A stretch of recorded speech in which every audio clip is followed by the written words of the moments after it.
Assalamualaikum əziz izləyicilər. Hər vaxt yəqin ki, səhər yeməyi yemişsiniz. Düş olsun. Yeməklə bağlı Quran-ı Kərimdə bir ayə rast gəldim. Çox qatlı, çox dərin mənaları var. İstədim bu mənalar haqqında fikrimizi bölüşək. İnşallah faydalı olar. Bilik belədir də, bir bilik məndədir, bir bilik səndədir. Biz onu bölüşəndə məndə də 2 bilik olur, səndə də 2 bilik olur. Amma maddi şey belə deyil. Bir alma məndə, bir alma səndədir. Mən almamı sənə veririm, sən də almanı mənə ver, elə bir dənə alma olacaq. Ona görə mənəvi biliklər əlbəttə maddi şeydən qat-qat dəyərlidir. Quran ayəsində nə buyurulur? Böyük yaradan buyurur ki, insan yediyinə diqqət etsin. Bu çox qatlı mənaları bir xırdalayaq. Aydın məsələdir, insan, hər bir ağıllı insan yediyinə diqqət eləməlidir. Birinci, tibbi baxımdan. Bu yemək yəni köhnə olmasın, xarab olmasın, zəhərli olmasın. İnsanın bədəninə zərəri var da bunların. Bu tibbi qat bunu hamı bilir. İkinci qat nədir? Əlbəttə, yeməyinə fikir ver, yəni ölçünü itirmə. Nə həddən artıq çox ye, nə də həddən artıq az yemə. O qədər yemə ki, ağırlıq etsin, o qədər az yemə, can əldən geçsin. Yəni, çox yeyərsən, bədənə yük olar, az yeyərsən, həddən artıq az yeyərsən, bədən də yavaş-yavaş zəifləyər, vəzifəni yerinə yetirməyə icazə verməz sənə, bədən əldən gedər. Bu bir mənası. Bəs şəriət baxımından necədir bu ayənin mənası, yəni şəri baxımdan? Əlbəttə, ilahi bizə buyurur ki, yeməyinə fikir ver, halal haramına fikir ver yeməyin. Halal haramlıq birinci budur ki, qida öz ümumiyyətlə halal qidadımı, yoxsa haram qidadır. Məsələn, bu şərab içirlər, bu da bir su kimi bədənə daxil olur və məclislərimizi görürsünüz də, adi şey kimi baxırlar içkiyə, hansı ki, içki insanın ruhunu tamamilə qaraldır, insanı Allahdan uzaqlaşdırır. Çünki haramdır, bədənə daxil olundan nur gedir. Bu baxımdan haram kalbasalar, haram səsiskalar, domuz ətindən hazırlanmış. Əlbəttə, buna valideynlər xüsusilə fikir verməlilər ki, uşaqlar bununla qidalanır və ruhu xarab olur. Sonra o uşaq valideynə qarşı çıxanda gərək valideyn özünün dizinə döysün. Çünki haramla bəslənən uşaqlar heç zaman nuraniyyət yoluna çıxa bilməzlər. Bu baxımdan yediyi qida eyni zamanda halal haramlıq o mənadadır. Yəni, sənin zəhmət haqqı, zəhmətin var mı buna? Sənin halal zəhmətinlə mi qazanılır? Yoxsa rüşvətdən gəlib bu? Yoxsa mənimsəmirsən? Oğruq maldır. Oğruq malı, rüşvətlə alınan maldır, elə oğruqdur da. Başqasının haqqını tapdalamırsan. Və bunu yemə və bunu övladlarına yedirtmə. Savasın bu övladlar sənə qarşı çıxanda, onda yenə deyirəm, günahkar özünü bil.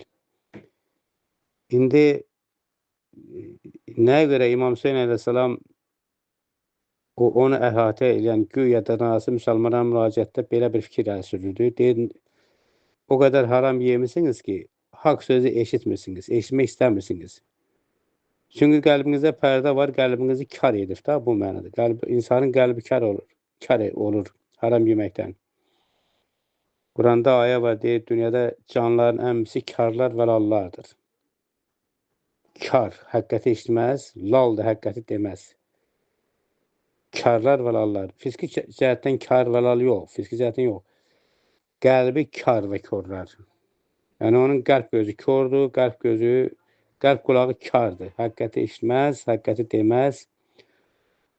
Bu öz yerində deməli, haram qida insanı necə dəyişir? Qəlb haramla bəslənsə, hədis var. Qəlb haramla bəslənsə, hikmət orada məskən salmaz.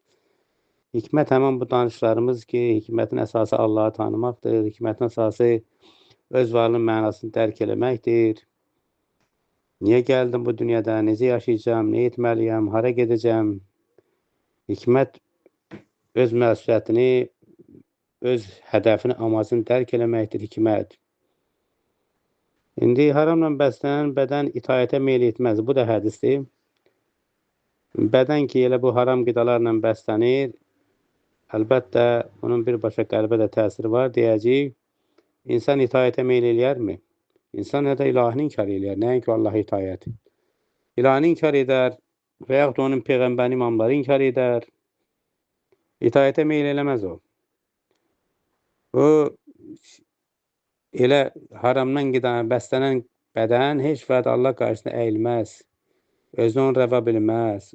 Onda bir təkəbbürü baş qaldıracaq. Deyəcək, mən nə üçün əyilirəm? Elə mənəm.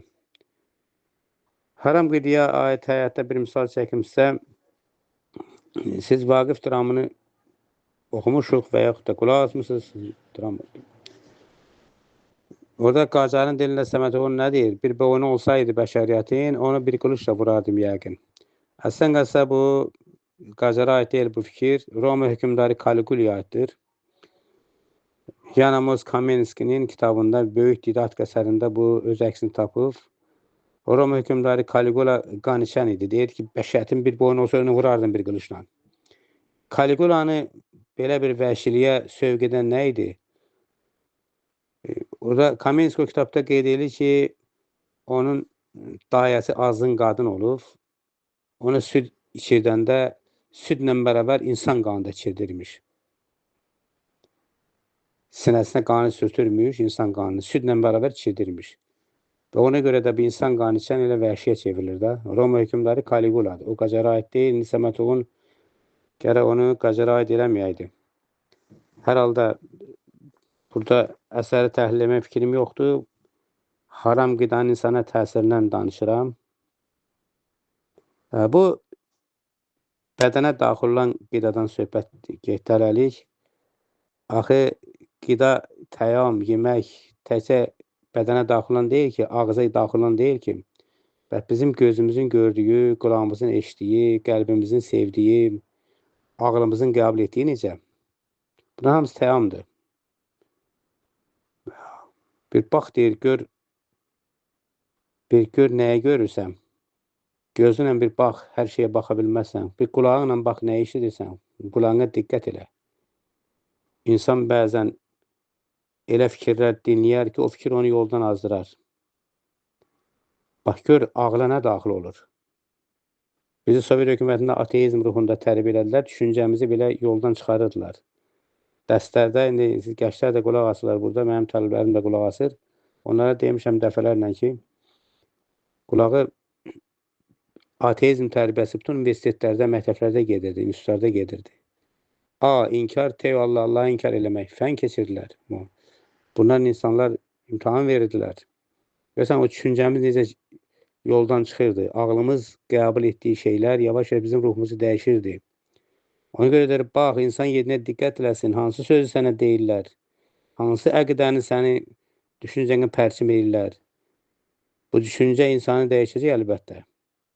Bax, gör, danışan kimdir, hansı söz deyir. Hər sözü qəbul eləmə, təfəkkür elə, düşün. Ağlın qəbul etdiyi, əlbəttə, insanın ruhuna birbaşa təsiri var. Buna deyilə ağlın təyamı.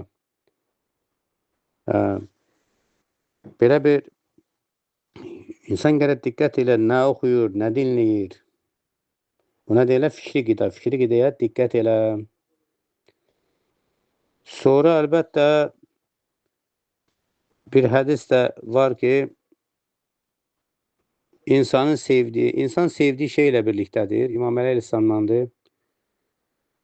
İnsan sevdiyi şeylə, bax, gör o yediyin qida və yaxud o səni düşündürən insan, şəxsiyyət, kimdir, nəsidir? Nəyi sevirsən, kimi sevirsən? O sevgi get-gedə sənin ruhunu dəyişəcək, birbaşa qəlbə təsir edir. Bax, gör, hansı düşüncələrlə qəlbini qidalandırırsan. Xeyirxahlıq düşüncələrdir, şər düşüncələrdir. Nurlu düşüncələrdir, haram düşüncələrdir. Kinlə, küdurətlə, həsədlə mi qəlbini yemləyirsən, yoxsa xeyirxahlığa, mərhəmətə köklənmirsən?